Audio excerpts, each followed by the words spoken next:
মোৰ মৰমৰ ছাত্ৰ ছাত্ৰীসকল লেছ ষ্টাডিৰ আজিৰ ক্লাছটোলৈ সকলোকে স্বাগতম জনালোঁ। লেছ ষ্টাডি চেনেলটো তোমালোকৰ প্ৰত্যেকটো বিষয়ৰ মূল কথাবোৰ খুব সহজ সৰল ভাষাত আলোচনা কৰা হ'ব আৰু মোৰ দৃঢ় বিশ্বাস লেছ ষ্টাডিৰ ভিডিঅ'ছবোৰ চাই তোমালোক নিশ্চয় উপকৃত হ'বা। সেইকাৰণে সদায় লেছ ষ্টাডিৰ লগত থাকিবা আৰু চেনেলটো ছাবস্ক্ৰাইব কৰি ভিডিঅ'ছবোৰ লাইক কৰিবলৈ নাপাহৰিবা। আজিৰ ক্লাছটোত আমি ইংৰাজী গ্ৰামাৰৰ টেন্সৰ বিষয়ে আলোচনা কৰিম। আমি এটা কথা জানিব লাগিব যে ইংৰাজীৰ টেন্স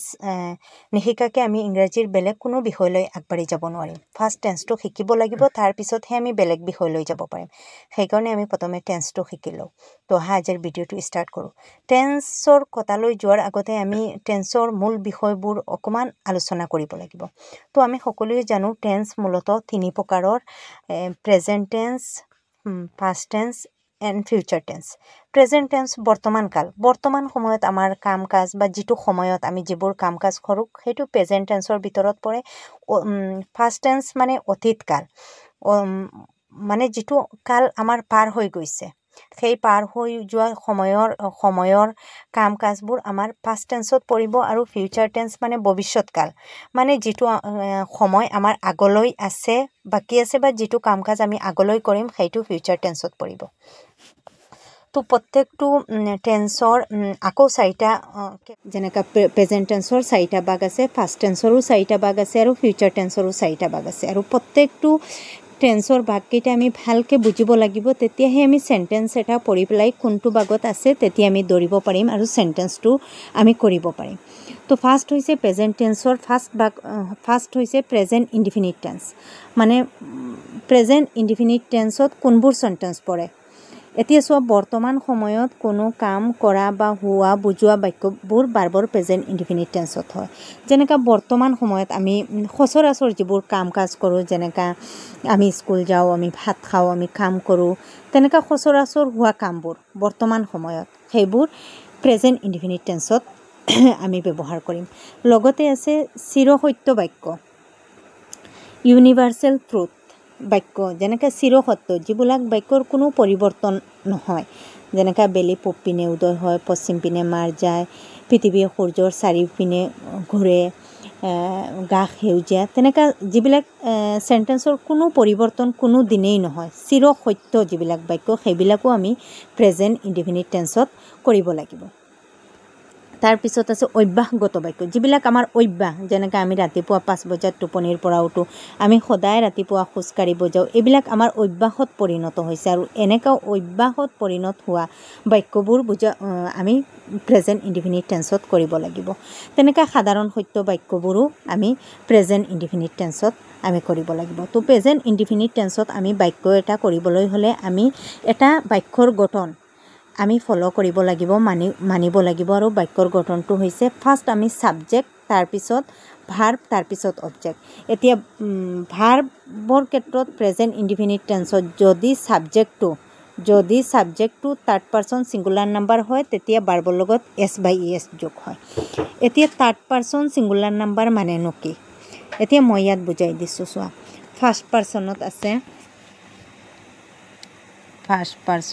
আছে ধৰা আই, ফাৰ্ষ্ট পাৰ্চন ছিংগুলাৰ নাম্বাৰ আই, প্লুৰেলত হ'ব উই। এতিয়া মানে subject third person singular number হ'লে ভাৰ্বৰ লগে s/es। এতিয়া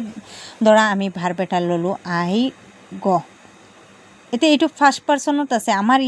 আমি ইয়াত জানো থাৰ্ড পাৰ্চন ছিংগুলাৰ নাম্বাৰ হ'লে ভাৰ্বৰ লগত s/es হ'ব। তো ফাৰ্ষ্ট পাৰ্চনত ভাৰ্বৰ লগত s/es নহয়, ফাৰ্ষ্ট পাৰ্চন প্লুৰেলতো নহয়। ছেকেণ্ড পাৰ্চন আমাৰ হ'ব ইউ,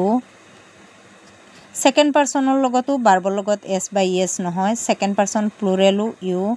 ছেকেণ্ড পাৰ্চন প্লুৰেলতো ভাৰ্বৰ লগে s/es নহয়। এতিয়া থাৰ্ড পাৰ্চন আছে হি বা শি, আৰু থাৰ্ড পাৰ্চন প্লুৰেলত হ'ব আমাৰ দে। এতিয়া থাৰ্ড পাৰ্চন প্লুৰেলত আমি ইয়াত থাৰ্ড পাৰ্চন ছিংগুলাৰ নাম্বাৰ হ'লে ভাৰ্বৰ লগত s/es হ'ব। তো থাৰ্ড পাৰ্চন ছিংগুলাৰ নাম্বাৰ আমাৰ এইটো হ'ব হি আৰু শি। তাৰ মানে আমি একেবাৰে সহজকৈ মনত ৰাখিব লাগিব যে আই, উই, ইউ, দে বাহিৰে বাকী থাৰ্ড পাৰ্চন ছিংগুলাৰ নাম্বাৰত থকা যিকোনো ছাবজেক্টৰ লগত আমি ভাৰ্বৰ লগত s/es, যেনেকৈ হি গোজ হ'ব ইয়াত ইয়েছ যোগ হ'ব আকৌ দে এইটো প্লুৰেল এইটোৰ লগত এইটো ছিংগুলাৰ নহয় অকল থাৰ্ড পাৰ্চন ছিংগুলাৰ নাম্বাৰত আমি এছ বাই ইয়েছ লগাব লাগিব এতিয়া চোৱা কেইটামান এক্সাম্পল মই কেইটামান চেণ্টেন্স দিছোঁ ইয়াত এতিয়া চোৱা ইয়াত আছে মই প্ৰতিদিনেই স্কুললৈ যাওঁ আমি আগতে প্ৰেজেণ্ট ইনডিফিনিট টেন্সৰ ডেফিনেশ্যনটো আমি পঢ়োঁতে আমি পাইছিলোঁ যদি কোনো এটা বস্তু সদায় কৰা হয় তেতিয়া এই চেণ্টেন্সটো প্ৰেজেণ্ট ইনডিফিনিট টেন্সত পৰিব তো ফাৰ্ষ্ট প্ৰেজেণ্ট ইনডিফিনিট টেন্সত ফাৰ্ষ্ট হ'ব আমাৰ বাক্যৰ গঠন আমি ফ'ল' কৰিব লাগিব বাক্যৰ গঠন মতে ফাৰ্ষ্ট আহিব ছাবজেক্ট আমি ইয়াত ছাবজেক্ট চেণ্টেন্স এটাত যোনে ছাবজেক্ট সেইটো হয় যাৰ দ্বাৰা চেণ্টেন্সটোৰ কামখিনি কৰা হয় এতিয়া ইয়াত ছাবজেক্ট হ'ব মই এইটো আই লিখিলোঁ তাৰপিছত কি আহিব বাৰ্ব এতিয়া বাৰ্ব কোন ছাবজেক্টে যিটো কৰে সেইটো হয় বাৰ্ব এতিয়া মই কি কৰে যাওঁ ছাবজেক্ট যায় এতিয়া যাওঁটো হ'ব ভাৰ্ব যাওঁটো হ'ব ভাৰ্ব যাওঁৰ ইংৰাজীটো হ'ব গ তাৰ আমি ছাবজেক্ট ভাৰ্ব গ ল'লোঁ কলৈ যায় টু স্কুললৈ টু স্কুল এইটো অবজেক্ট আৰু তাৰপিছত প্ৰতিদিনটো বাকী থাকিল এভৰিডে তো আই গ' টু স্কুল এভৰিডে এতিয়া চোৱা ছেইম চেণ্টেন্সটো মই তোমালোকৰ থাৰ্ড পাৰ্চন ছিংগুলাৰ নাম্বাৰ বুজিবৰ কাৰণে মই ছেইম চেণ্টেন্সটো মই অকল ছাবজেক্টটো সলাই দিলোঁ ইয়াত চোৱা তাই প্ৰতিদিনে স্কুললৈ যায় ইয়াত ছাবজেক্ট তাই সি এতিয়া আমি আই প্ৰেজেণ্ট ইনডিফিনিট টেন্সৰ বাক্যৰ গঠন মতে ছাবজেক্ট পিছত বাৰ্ব আহিব আমি বাৰ্বটো যাওঁটো ইংলিছ গ'টো লিখিলোঁ কিন্তু ছাবজেক্টটো থাৰ্ড পাৰ্চন ছিংগুলাৰ নাম্বাৰ হোৱাৰ কাৰণে বাৰ্বৰ লগত এছ বাই ইয়েছ এটা যোগ হৈ শ্বি গ'জ টু স্কুল এভৰিডে হ'ল তাৰপিছত কুৱেশ্যন পেপাৰত আমি এনেকুৱা এটা কুৱেশ্যন দেখা পাওঁ যে কাৰেক্ট দ্য ফল'য়িং টেন্সেছ মানে কেইটামান ভুলকৈ চেণ্টেন্স দিয়া থাকিব আৰু সেইকেইটা আমি শুদ্ধ টেন্সত নিব লাগিব তো সেইকেইটা শুদ্ধ কৰিবলৈ হ'লে আমি ফাৰ্ষ্ট চেণ্টেন্সটো কোনটো টেন্সত আছে সেইটো ধৰিব লাগিব আৰু তাৰপিছত সেই টেন্স মতেহে আমি কাৰেকশ্যন কৰিব লাগিব এনে ক্ষেত্ৰত প্ৰত্যেকটো টেন্সৰ কেইটামান কিৱাৰ্ডছ থাকে আৰু সেই কিৱাৰ্ডছবিলাক আমি মনত ৰাখিব পাৰিলে চেণ্টেন্সটো কোনটো টেন্সত আছে সেইটো আমি ইজিলি ধৰিব পাৰিম আৰু ইয়াত দিয়া আছে চোৱা প্ৰেজেণ্ট ইনডিফিনিট টেন্সৰ কেইটামান কিৱাৰ্ডছ দিয়া আছে ইয়াতে চোৱা যদি চেণ্টেন্সত always generally regularly usually every day every month every week every Sunday every Monday তেনেকুৱা মানে এভৰি টকা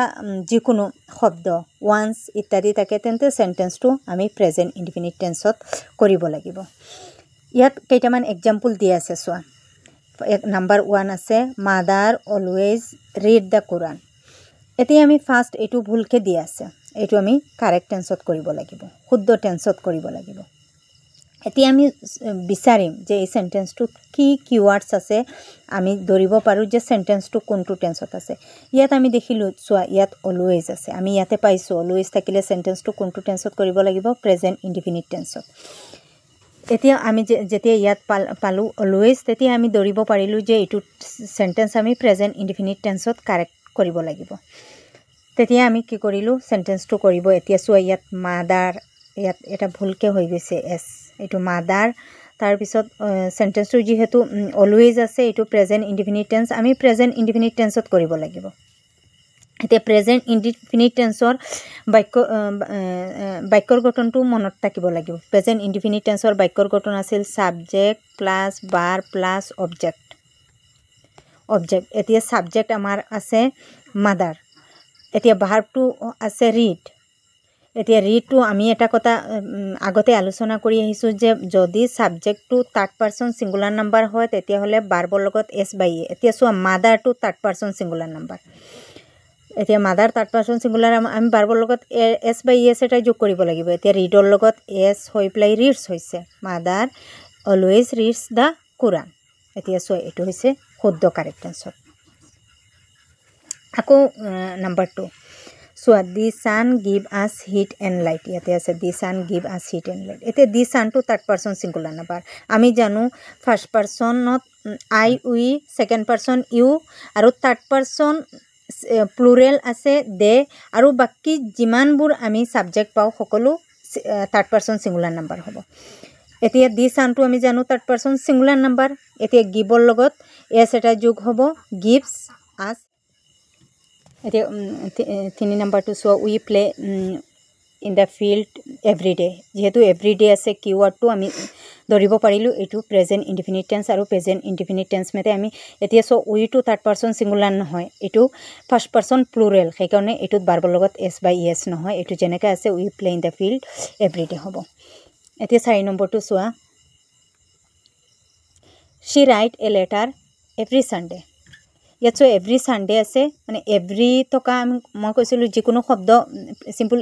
প্ৰেজেণ্ট ইনডিফিনিট টেন্সত হয় সেইকাৰণে এভৰি চানডে আছে এইটো প্ৰেজেণ্ট ইনডিফিনিট টেন্সত আমি কৰিম शीটো ছাবজেক্টটো আছে থাৰ্ড পাৰ্চন ছিংগুলাৰ নাম্বাৰ সেইকাৰণে ৰাইটৰ লগত এছ এটা যোগ হৈ ৰাইটছ হৈছে she rights a letter every Sunday 5 নম্বৰটো চোৱা আই গ' ফৰ এ ৱাক ৰেগুলাৰলি এতিয়া চোৱা এইটো হ'ব আইটো ফাৰ্ষ্ট পাৰ্চন ছিংগুলাৰ নাম্বাৰ এইটো থাৰ্ড পাৰ্চন ছিংগুলাৰ নাম্বাৰ নহয় সেইকাৰণে এইটো বাৰ্বৰ লগত এছ বাই এছ নহয় যেনেকৈ আমি প্ৰেজেণ্ট ইনডিফিনিট টেন্সৰ বাক্যৰ গঠন ছাবজেক্ট প্লাছ বাৰ প্লাছ অবজেক্ট সেইমতে হৈছে ছাবজেক্ট বাৰ আহিছে গ ফৰ এ ৱাক আৰু ৰেগুলাৰলি আছে কাৰণে আমি ধৰিব পাৰিছোঁ এইটো প্ৰেজেণ্ট ইনডিফিনিট টেন্সত হ'ব এইটো হৈছে কিৱৰ্ড থেংক ইউ